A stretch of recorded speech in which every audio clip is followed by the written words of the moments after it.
met, Dvalishvili was the winner.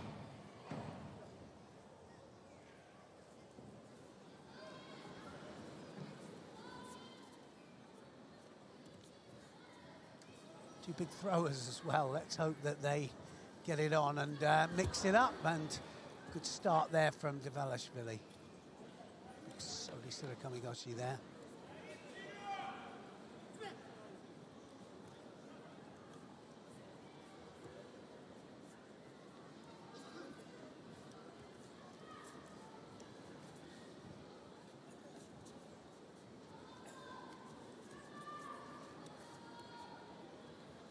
Karapetian has to start his job now.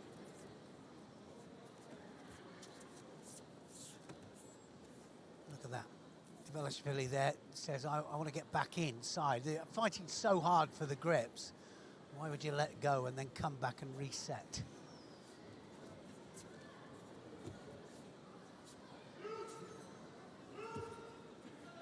And scoops that arm up. Is he going to go for the somersault? And it was Dvalishvili said, no, you're not.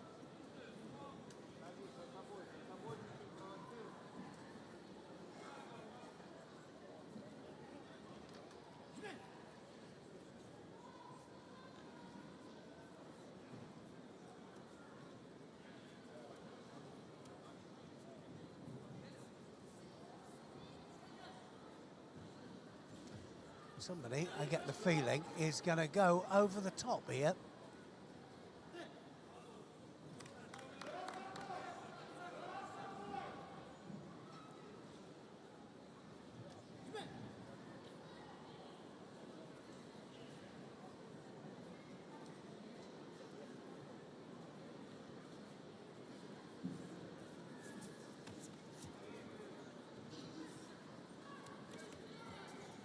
Again, using the feet.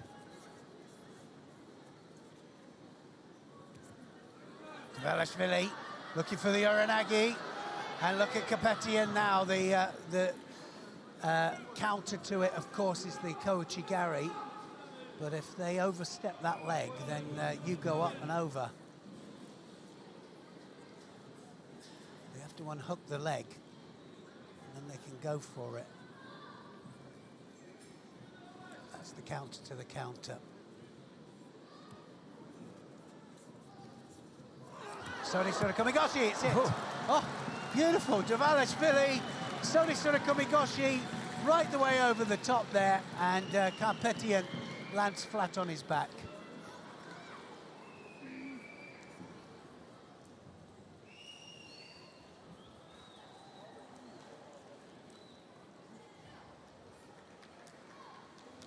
Stretched him right the way out there.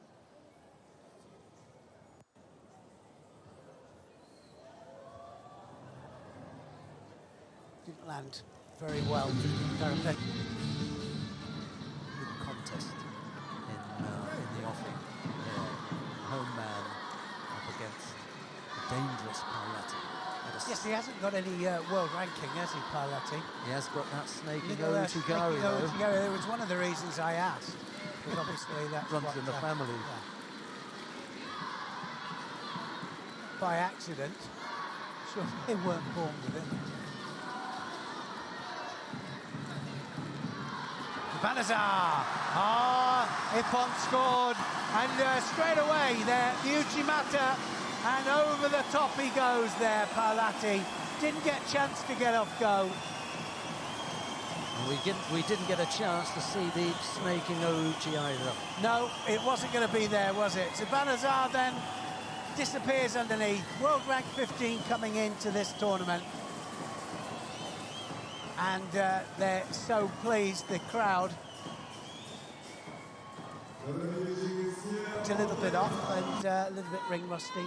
Let's see how it goes. So the question we were asking earlier on is, why is Nagase here?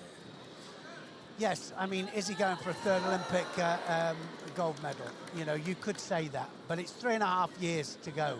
I think you answered it. I think he's 2-1 down, and he said, I'm not hanging around for the World Championships or anything. I need to sort this out now. Well, maybe that's what it is. Maybe he thinks I've got to get this sorted and then I'm going to go to the World Championships. Yeah. He's already been selected for the World Championships. And he didn't win the Japanese trials. The double Olympic champion. And maybe had he, then he wouldn't have felt that bad. But he got a wake-up call with the shimiwaza. He did, he got shimiwaza. He got the opposite of a wake-up call, he got a sleeper call. He submitted, yeah. Sleepy waza. So maybe that spurred him on to say, no, look, let me go and do I've got to get out something." there, yeah. So this is going to be hard on the grips, but, and I think the thing that I noticed with Lee, when he first came out, he fought all the best, every one of them, the top. Every one of them, he wasn't scared to grip them and come forwards and attack and counter-attack. And he was hard with it, really hard. Look at that. Not many people go forwards to Nagase like that. And Lee straight into the attack. And I've got to say that Lee has got better throughout the day. His first contest was awful, but he got better and better.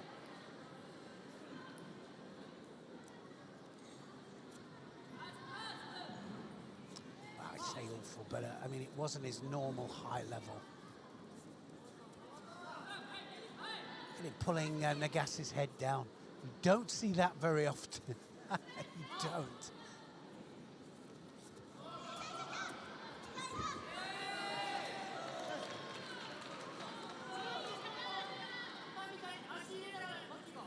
Some high-powered coaching staff in the chairs as well for Lee and Nagase. Yes, both world champions, weren't they?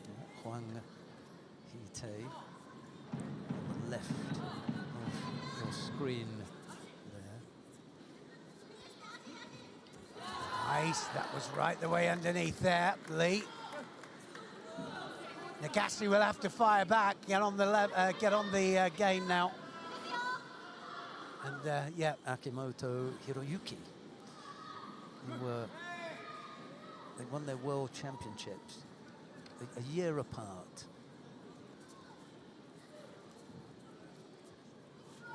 Huang was first, 2009, and then Akimoto in 2010. yes, you have to ask, don't you, what motivates? I mean, when you win 2 Olympic gold medals, he was world champion, you know, what motivates to come back and then start to struggle a little bit and not be quite as sharp as you were? Mind you saying that, I mean, I've seen him go off the boil, and then I saw him come back a year later, 2 years later, and he was back to his very best, back to it. So there's a Shido there for Nagase, just falling off the pace.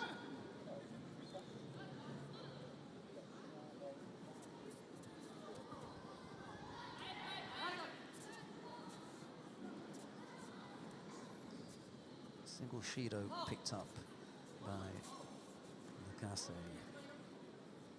Yes, I mean, look how confident Lee is. I mean, he's fighting an absolute legend at 81 kilograms, double Olympic champion.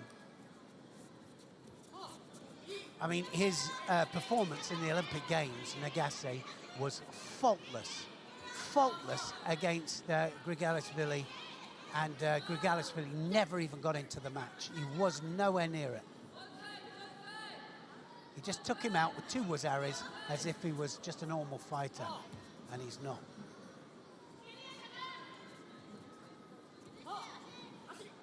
Never write him off, though. Looking for the opportunity here for the Ashiguruma, Osoda Gary Ashiguruma. Works better against the opposites, and that's the thing about Lee, and I think he finds it awkward against him. It's right to right. So 2 Shidos for Nagase and 1 for Lee.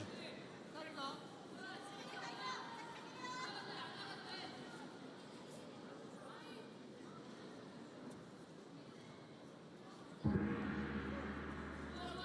going to have some extra time. Yes. Here, Neil.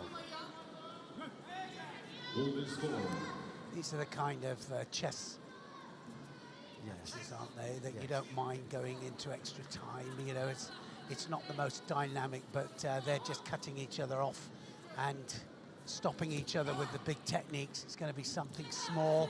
There's an Uchimata. That was off one hand. And look at this. Oh, and he decides to have a little go at the Georgian Taniotoshi there. Nagase. Good enough for the Georgians, good enough for me. Look at this.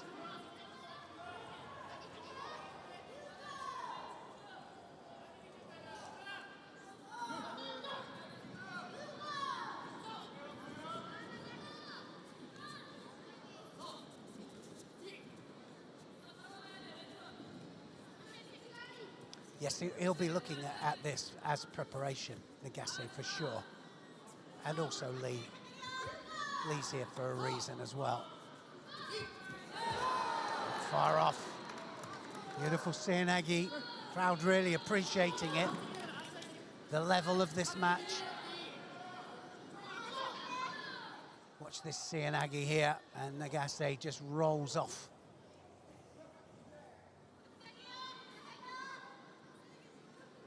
He never seems absolutely ruffled, does he, Nagase? It's not like he's always chasing. Just takes his time. Oh! Goes over for the ippon. What a technique by Lee there. Right the way underneath there. He comes off the opposite shoulder, Nagase. And wow, Lee takes over the double Olympic champion.